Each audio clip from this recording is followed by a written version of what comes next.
There's a very interesting sport that fascinates many people when they get into their late 20s, and that is marathons. Running.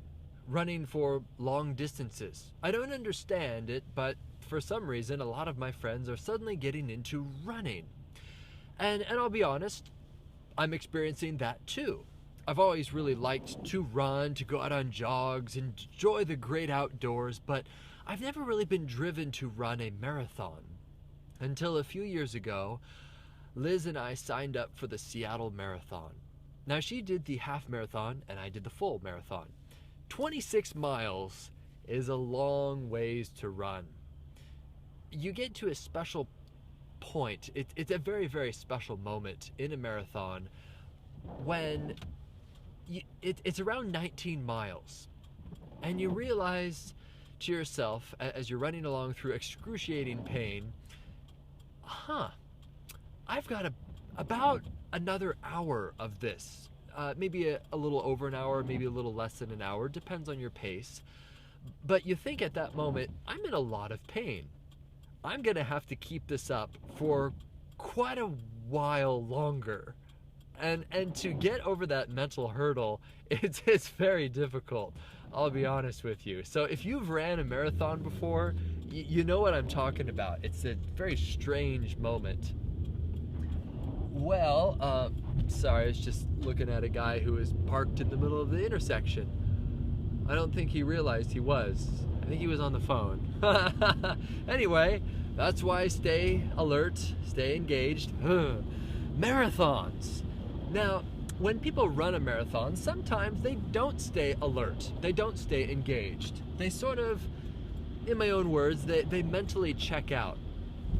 And if you have that ability, I salute you. The ability to just turn off your mind and just push through the pain. It just works for you.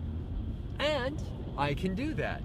Unless it's a really exciting situation and there's lots of energy and there's people around you, then I am just 100% engaged and I cannot mentally check out. So what did I do to get past this pain? Some people listen to music. Well, I thought to myself, I could listen to music, but let's be honest. You're paying, I don't know, $100 to go and be a part of this experience. And do you really want to just zone out with music?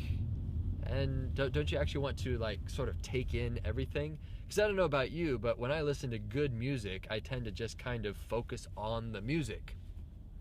And I just don't really look at anything else. And so I wasn't going to do that. No, Beau, you're not going to listen to music. Just leave the headphones in the car. Okay, well, I can't mentally check out. I can't listen to music. I'm going to try talking with people. Now, I realize that can be very annoying when you're in a lot of pain and some guy next to you is trying to talk with you. I didn't force a conversation on people, but I was open to it. I'd just be jogging along and I'd just be like, hi, to some person next to me.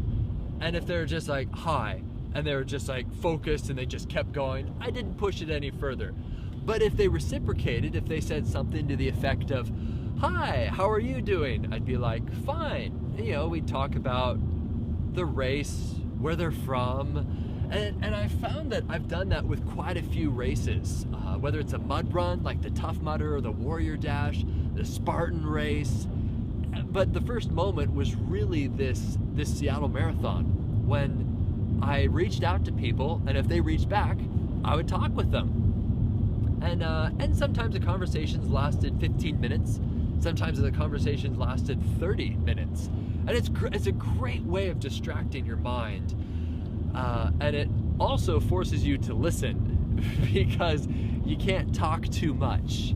Yes, I have a habit of talking too much in a conversation. And so it forces you to listen. Like, okay, I'm just going to breathe and listen. So I'd suggest that. Give that a try. The marathon itself, I did get to the finish line. I finished in 2 hours and 58 minutes, I think it was. I remember it was just under 3 hours. I was like, yes, right on, woohoo! But it's a beautiful course, kind of has some rolling hills at the end.